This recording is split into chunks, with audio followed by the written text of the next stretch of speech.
Have you ever thought about where medication comes from? Like how it's made, why it's made, who it's for, who it's tested on, how they decide what chemicals are better for people rather than the ones that aren't good for people or other people, how they decide which chemicals are better for people than the other ones. Who sits there and watches someone that takes a new medication and sees the results and finds out, does it work? Does it not work? What do we need to change? What do we alter? How do we alter this? You might be surprised that it's not just a white-walled, painted, white lab coat doctors with stethoscopes around their necks. It's also not mad scientists with troll-like hair that are mixing different chemicals and seeing what comes out, and hopefully it works. There's actually quite a bit of care that's put into how medication is put together for certain things. In recovery, I wouldn't think that there were substances that were good to treat substance abuse. It kind of seems contradictory. But it turns out I'm probably wrong, because there are some great research groups that are finding out there are certain things that work for people that are in substance abuse, for people that are in recovery for substance abuse, then it's working. And ultimately it's fulfilling a need to have this extra chemical, but it's not harming them at the same time. It's weaning them off poison. I'm sure that's a very simplified way of putting it, but I was invited to go see the Woodland International Research Group's facility. I was kind of surprised, like, you're just gonna let me come in and walk around and just see how this is operated. It was incredibly interesting, not just for the fact that I got to go in there, but the things that I saw where they changed my mind on it, where it's not the sterile environment that I thought it was going to be. It's actually very comfortable. And you'll see that for yourself.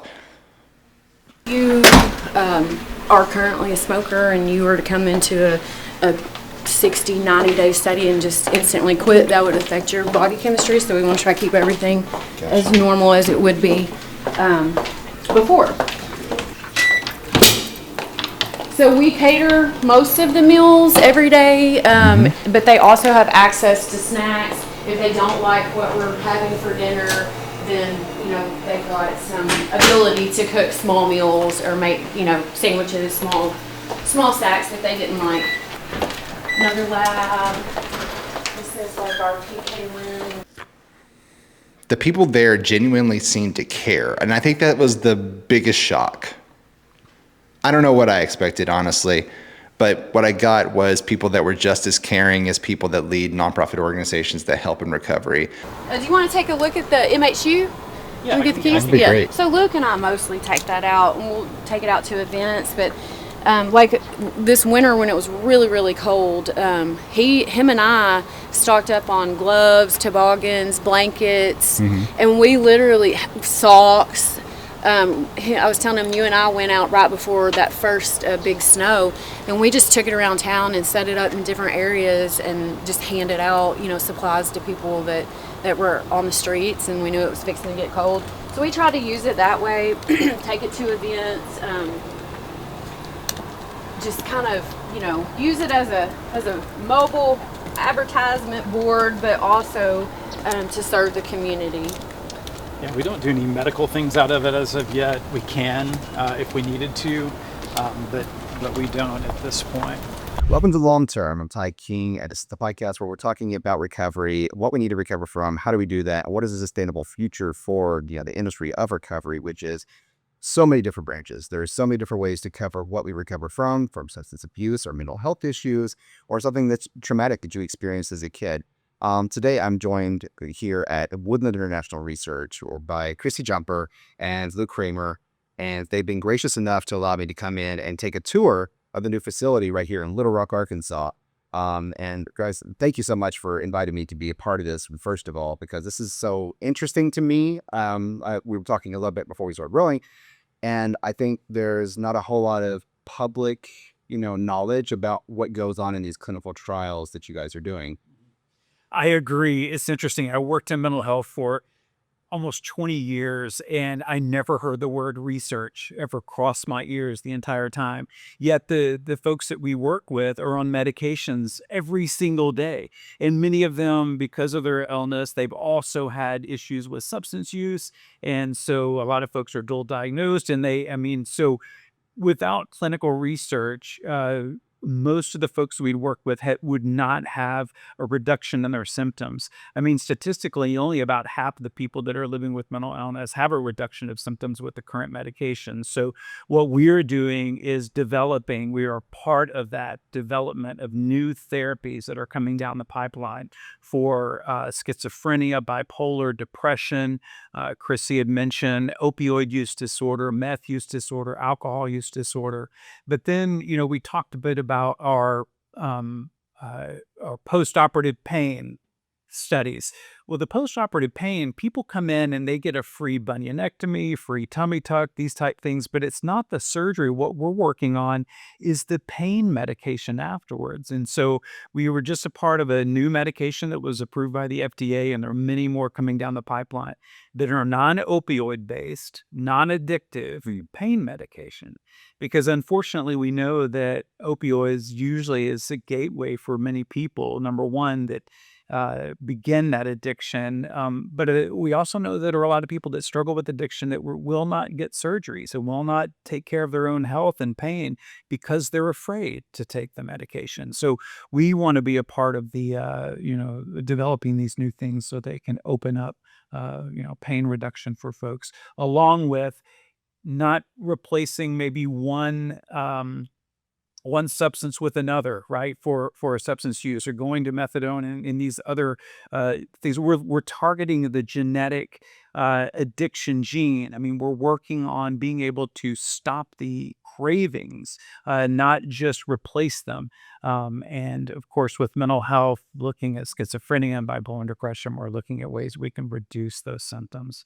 It all has to come out of clinical research. Everything, every medicine we take, everything that we eat, consume has to go through a research process. And that's what we're trying to do here. Absolutely. And Christy, you spoke, last week when I met you, at a sort of recovery gathering of different people from different branches of recovery. And you spoke a little bit about the research that you guys are doing and how you get these clinical trials going and how you get your patients that are in the trials. You want to talk about that? So one thing I wanted to add to Luke's, what Luke said is that one of my favorite things that he always says is the first person that's ever going to be cured of any disease is it happens in research.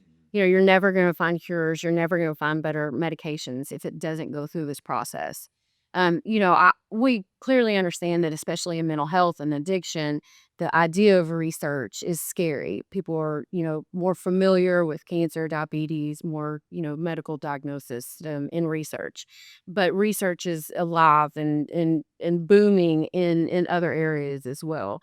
It's just not as familiar with people. So we do a lot in our communities to educate, the general public, educate providers, going to meetings into the recovery world to just say we're an option, we're another resource in the community. This is what it looks like. It's not as scary as it sounds like it is.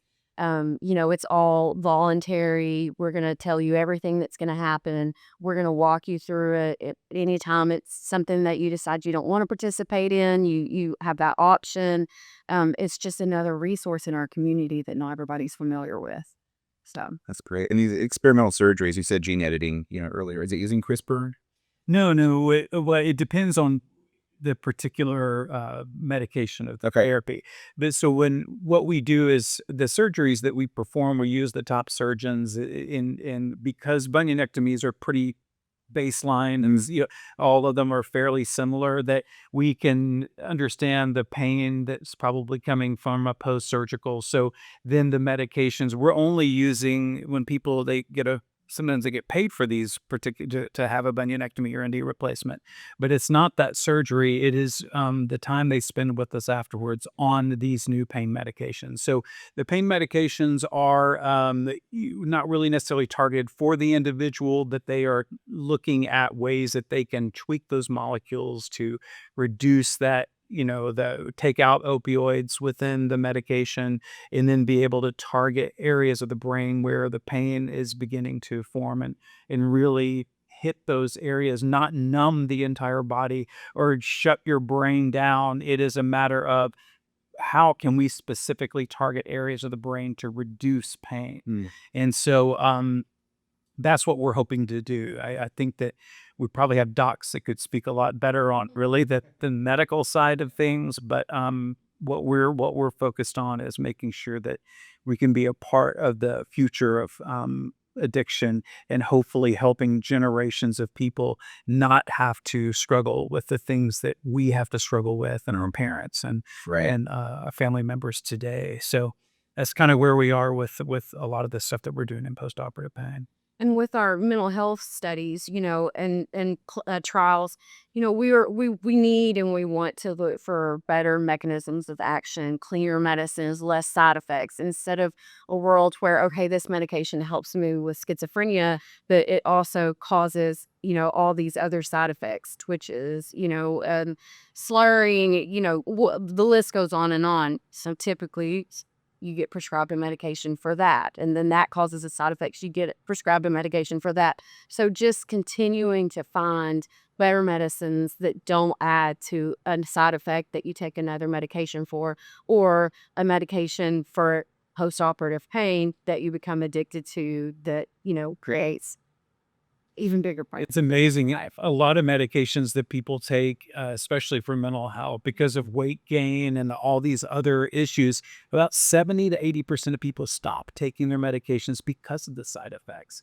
And I've been thoroughly impressed with a lot of the larger companies that are producing these medications are actually taking medications that they know work, but have this side effect profile, and saying, you know what, we're going to reinvest millions and billions of dollars into research to do what we can to take this molecule that we know helps the reduction of symptoms, but we are going to try to eliminate these side effects. And so it's really an interesting time, because not only are we building upon therapies and medications that have worked in the past to reduce those side effects, we're also accelerating those things that have been working and for symptom reduction. And we're seeing what they're calling a third wave of medications within the psychiatric world, where it is becoming extremely targeted, extremely effective, fewer side effects, and people can live a fulfilling life despite having a diagnosis, right? And that's really what people want, a satisfying life. What that looks like for people is different, but I can then imagine we have an auditory hallucination simulation that we've created. And so it gives you a sense of what it's like to hear voices. And it's absolutely debilitating to try to do things. And it is just about a 7.5 minute experience. But imagine living in that world 24 hours a day, 7 days a week, sometimes for years and decades. It's absolutely terrifying to think about. But we're trying to do the work that we can to help stop that, or at least reduce those things that people are experiencing. It's exciting. It's exciting. Sounds like you're doing a lot of groundbreaking work here, and having non-opioid medication for that is, of course, is very important, especially right now when for Arkansas to form an organization like the Arkansas Opioid Recovery Partnership, which is distributing funds from the lawsuit of all the opioid use prescriptions that are very there. It seems like we're looking for other solutions, and like you're on the front, the front lines of that. How has the reception been from the community since you guys have been here? They hear that what you're doing here, the clinical trials. Normally, a lot of recovery houses and those sort of things usually have a lot of flack from the community, and there's a little bit of a fight. How is what you've been doing received? I think that once we find that community, when we first started getting addiction studies, we were like, okay, now we know where the mental health clinics are, we know where the hospitals are. That's kind of what we've done, but now this is different. So just finding the communities, finding someone in one of those communities, in one of those networks that says, this is interesting, I'll help you get in, I'll invite you to the meeting. I didn't even know the Recovery Connection meetings was a thing until someone listened to, what we were doing and thought that it would be, beneficial for everyone in recovery community to hear about it. And like I said, it's just another option.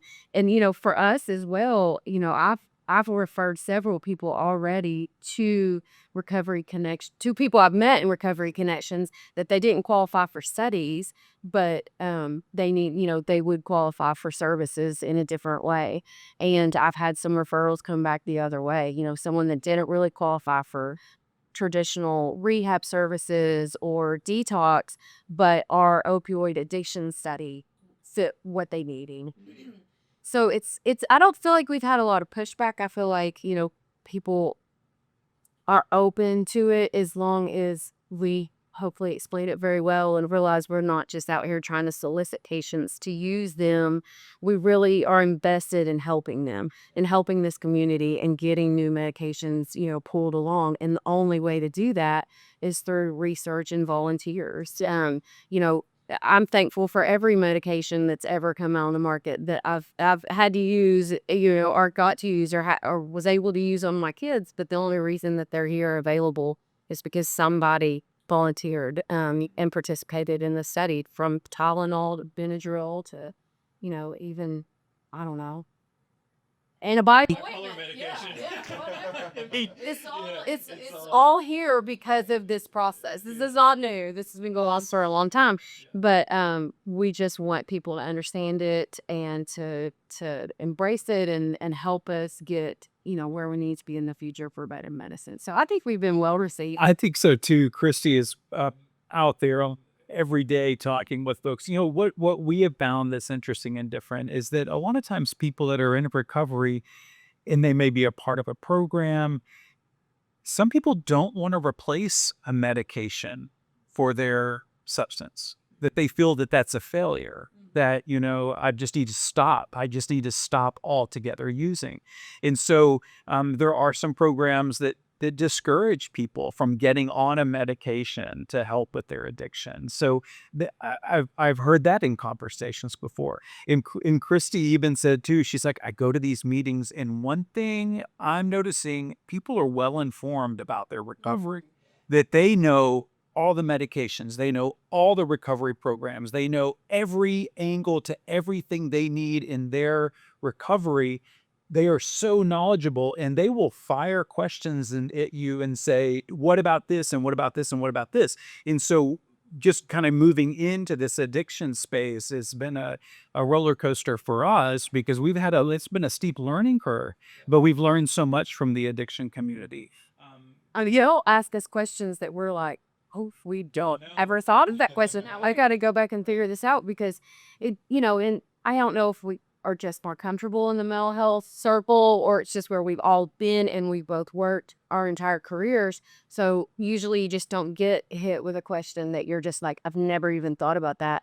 But journey into the recovery, community, we have definitely sat in meetings and had, facilities say, well, I want to know what's going to happen at this point. How's this going to work? How's this going to work? And we're just like, oh, well, okay. Those are great questions, but we're going to have to go back with that answer. Yeah. And it seems like the recovery community is small until you kind of start peeling it back. And then you realize that there are so many facilities, there's so many networks. Like Luke said, there's faith-based, there's non-faith-based, there's ones that do kind of embrace a medical journey to recovery. There's ones that absolutely do not.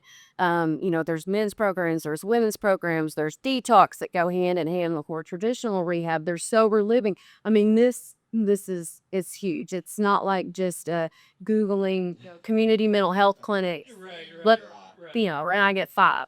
Like this is, and there's so many people that work in that recovery community that are in recovery themselves and so passionate about it that it is a completely different experience than kind of working in the more traditional mental health. But obviously they go hand in hand. Yes, a lot of people treat their mental health diagnosis and self-treat, which turns into addiction. And then, some people start out, unfortunately, utilizing drugs and alcohol that trigger a mental health diagnosis. So they're not separate at all. They're definitely overlapping. We just never really dove in and really tried to become a part of the recovery community as a whole, like we are now. Yeah, right. And like you said, that the recovery connections, like I never even knew it was there either until I went to a conference in Oklahoma City, and then it's like, yeah, right. And they were like, hey, there's this thing in Little Rock, and I was like, I'm from Little Rock, so it was a strange. That was my first one. But like you're so right about how there's just so many different facets of recovery. I know, and people that are listening to this podcast have heard me say it a million times, but my first initial impression of recovery was from TV movies and those types of things, where like you go to there's an intervention, right? So first of all, there's an intervention. The family gathers around, you walk into the living room and say, hey, you've got a problem. You've got to go to rehab. And then they do 30 days of rehab. They complete their 12-step program. And then that's it. That's all there is to it. And that's not true at all. I mean, it can be for some people, but I've learned on the journey of this podcast and learning from other people that there are the faith-based ones. There are the ones that need exercise involved in their recovery. So they'll join something like a CrossFit. And then there's the medical-based ones, and state legislators are constantly putting together boards and looking for data-driven results to see what actually works and which they should invest in. And it seems like you guys are definitely going to provide data because that's what you're doing. It's the research. Yeah. I mean, we're noticing too that the state is now opening up more into allowing those dual diagnosed services. There was a point where they wouldn't allow mental health services on the same day that they would be billing for addiction services, and working in mental health, you're like, you've got to be kidding. There are folks that are coming in that are struggling with both things. And sometimes you have to weigh which one is where is the gravity shifting towards? Is it because of their symptoms that they're using, or is it because of their use they're experiencing symptoms? But the idea of not allowing there to be a whole view of that individual in recovery, there is a mental health recovery. I mean, there is a basis and really a foundation and we're talking about mental health recovery. I mean, there are steps in mental health recovery the same as there are steps in addiction recovery. So when we talk about recovery, I think a lot of times we think about addiction, but actually in mental health, the word recovery is being used more and more because it is a process of I'm going to make a decision to try to better myself and heal the things that are happening with me. And I'm going to take the steps to do this, whether it be through therapy and medication. So, but anyway, you're right. I think that more and more we're seeing legislators and even providers opening up to, because there are some providers that do mental health that won't do addiction, and some that do addiction that won't do mental health. But more and more we're seeing those two things actually coming together. It's like help people. Yeah. But like you said, your vision or your idea of recovery was someone sits you down, you have a problem, you have a problem, and then you walk out the door and boom, you're in a facility, you're in a detox, you're in a 30-day rehab center, and that is. It's not that easy right now. Just to get someone to the point to where they're willing to take that step into recovery, and then the hurdles that you have to help them get in it's still there's so much work to be done there. The money, the insurance, the bed space. Even I have a guy that I'm working with Natural State with that he didn't qualify for us, but they're trying to help him. And I mean, I spend at least 3 weeks now of every day back and forth texting with him, just keeping him, trying to help encourage him to hang on. We're trying to get you a bed. And once we got you a bed, now we got to figure out how to get you a ride, right? We've got, and then once you get there and you get your detox over, now we got to apply for insurance, because that's detox one time is not going to kick your addiction. You got to take the next steps and the next steps. And it's not as simple as, okay, yes, I have a problem. Luke, will you please take me right now to rehab? And I just walk in the door and then I walk out with 30 days and it's over. It's not that easy.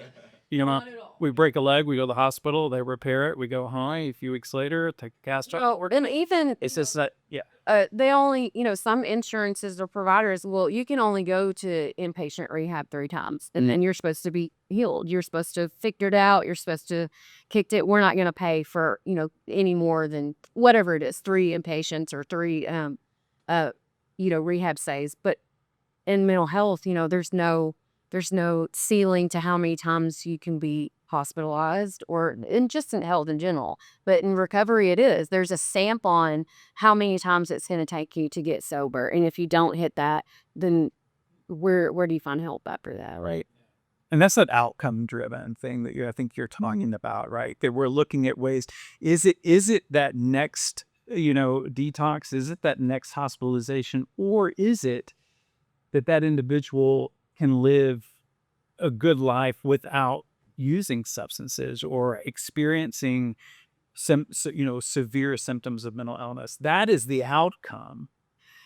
So how we get there is going to look very different for different people. And I agree. I think the systems now are looking at more outcome-based measures rather than, and we have a tendency to put a Band-Aid on just the bleeding that's happening right now. We're very reactive. We're in a very reactive system.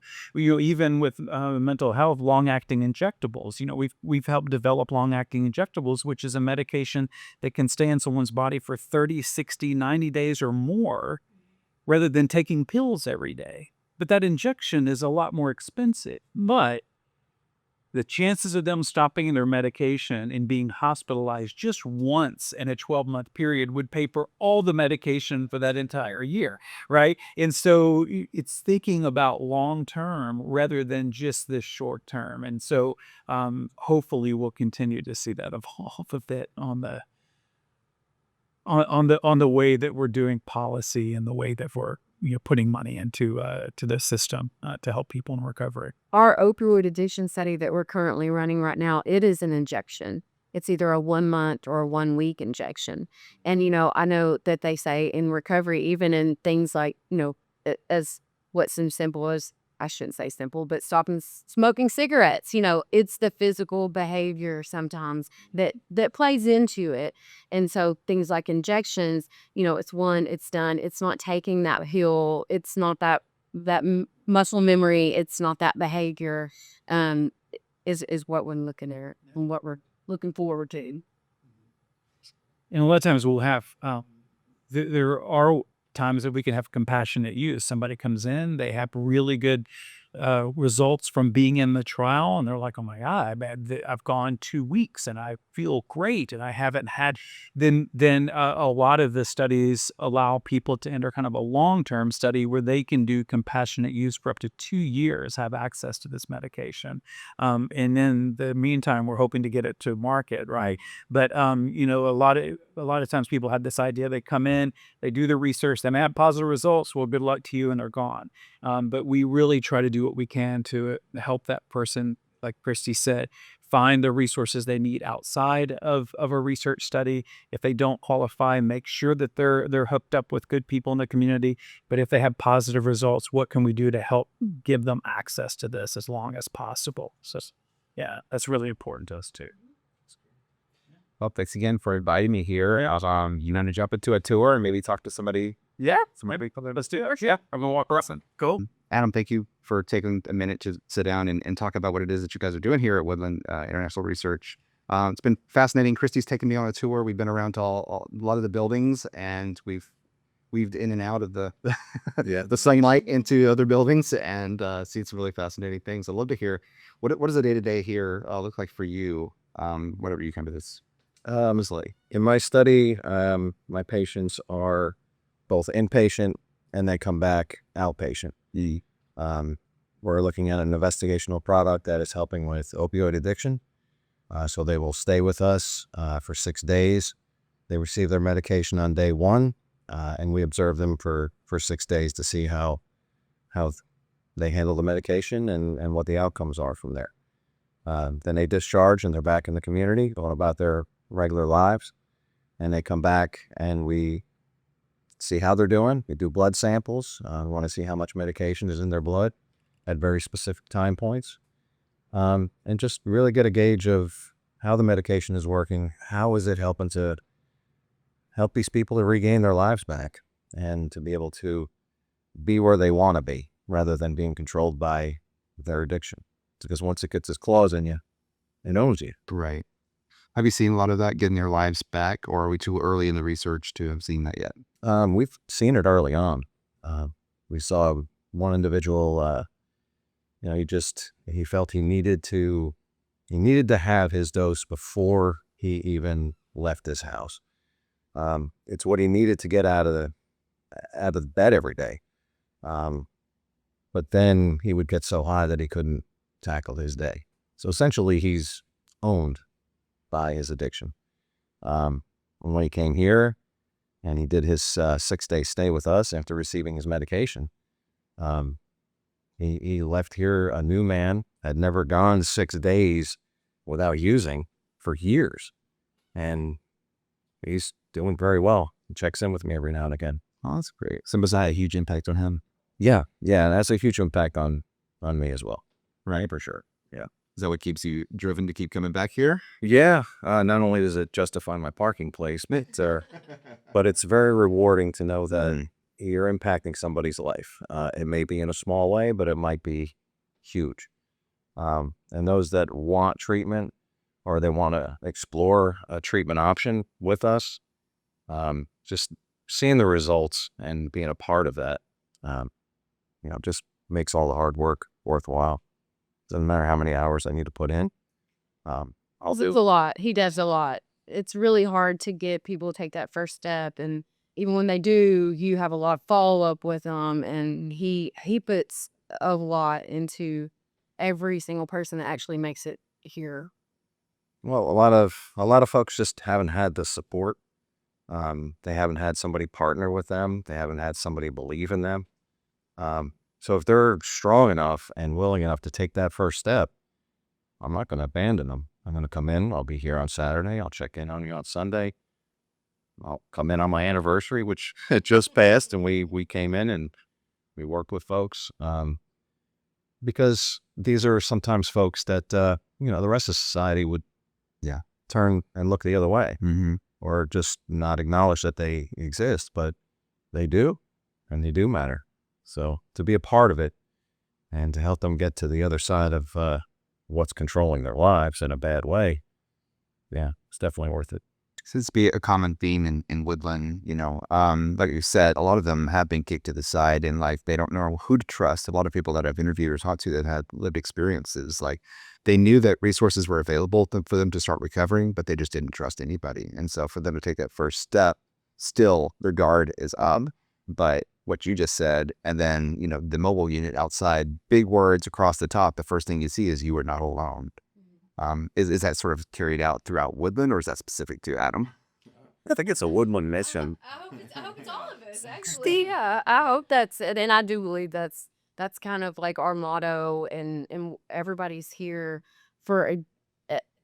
to genuinely see a better future and to help people in whatever ways we all can. I'm not the clinical side, I'm not the medical side, but I feel like I still have a big part to play. And even just that patient that I might not ever met that Adam's dealing with, maybe they contacted us from something that they saw out in the community that I was a part of. So at least I was a part of the process. That's amazing. And so it seems like, when you hear like clinical research, you wouldn't assume that there is such a personal side to it. You would say that it's very, clean and, sterile on it. See why everybody's in a lab coat. Nobody's talking. We're just zipping by each other. So I've been surprised what I've seen here so far, today. Thank you again for inviting me to come in and tour this place. And it doesn't seem like there was a lot of doors that we went through. They had the, electronic locks, you know what I mean? And so, but you said that people feel comfortable there. They're allowed to bring some of their personal possessions, and it helps to have staff on hand that actually genuinely cares about their well-being. And you're seeing, positive outcomes. What do you think is something that, I guess, other organizations or research outfits could benefit learning what you've learned here? I mean, obviously you're looking at the data and what works medically, but I mean, your approach. You have to look people in the eye. I think that goes a long way. You have to connect with people where they are. Have some empathy on where they are in their life, because the addiction is difficult. And if they're here, they're looking to take that first step. So if you're going to hand your arm out, I'm going to grab it. I told them no. That's awesome. Well, thank you both. Christy, if people are interested in learning more about Woodland or what you're doing here, where can they go to find out? So you can go to our website. It shows all of our currently enrolling studies. You can actually ask to join a study from there. You're not committed to join. You're just letting us know that you want some follow-up on a particular study. People can always reach out to us directly. They can just call up here, say, I'm interested in this particular study. What studies do you have? Facebook, Instagram, we try to be all the places. And we want to make the process as simple and direct as possible. Even if you just have questions, we're here to answer those questions. So, Okay, great. Anything else we want to add before? Anything else you want to say about the Woodland or the well, video? I feel like I need to explain our locked door systems. So, this is not an inpatient facility. You are not locked in here. Like it is, that is our mental health side. Yes. At any time, if any of those patients decide they want to leave, they can, but we are a closed facility. Once you're here, you're not allowed to just come in and out of the building at will, just run over to Target or whatever you want to do. Like you're here for the completion of the study. And at any time you'd like to leave, perfectly fine too.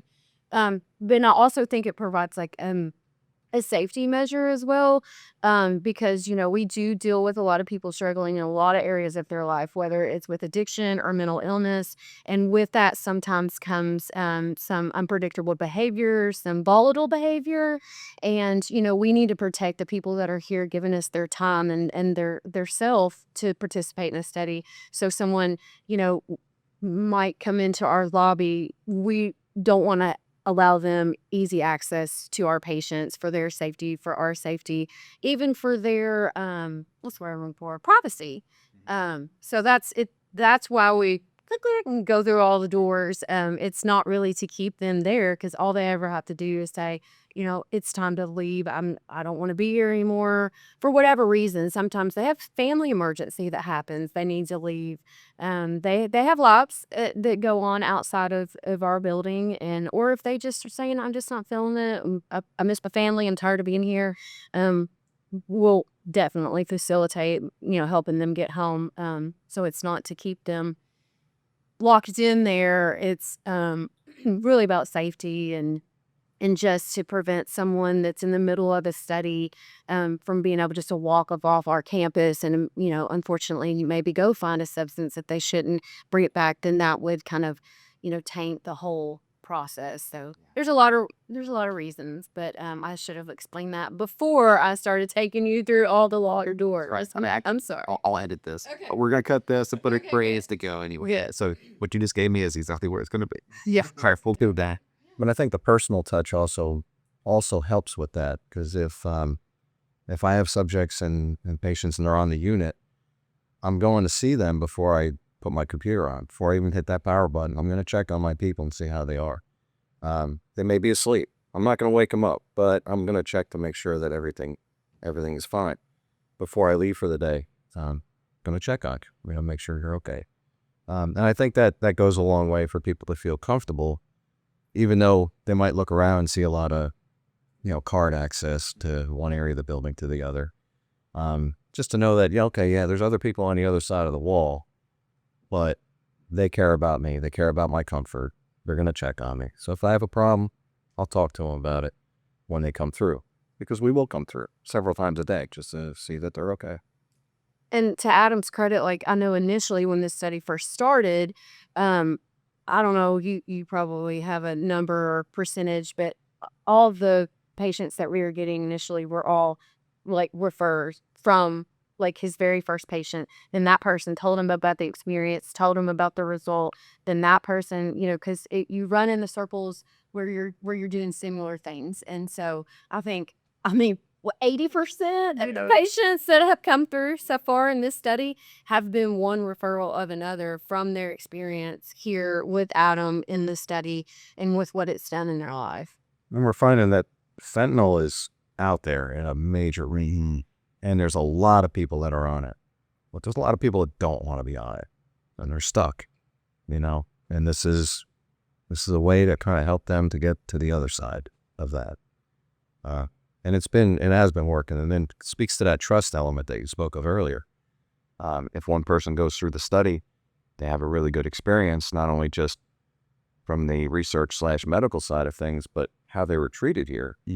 That word spreads. Now, if they had a bad experience, that would be amplified, and we wouldn't see another subject, another patient come through here. So I think how we treat people, how we capture data, that goes a long way, not only just for study data and to learn more about the medications that we're testing, but I think it has an impact on individuals and the community at large. So thanks again to Woodland International Research for allowing me to come in the facility, to come and talk, to come and record. I mean, like, I couldn't ask for any more. So you were so open and willing to let me come in and talk to you and learn. There's so much more to be learned from these experiences. And of course, it is a research group, right? So there's lots of research that's being done and to be done. And I think if we're going to have a sustainable future for people in recovery, we need to find out what solutions are actually working, how to get them in a sustainable solution so that we can have that future for people in recovery and be able to better provide solutions that work, that are proven to work, and have a higher success rate for the future. So if you heard something here that was interesting to you, make sure you share this episode, because we need to get this message to the people that need to hear it. The worst that can happen when you share it with someone is that they don't watch it. The best thing that can happen is that it saves their life or someone else's life that they're attached to, right?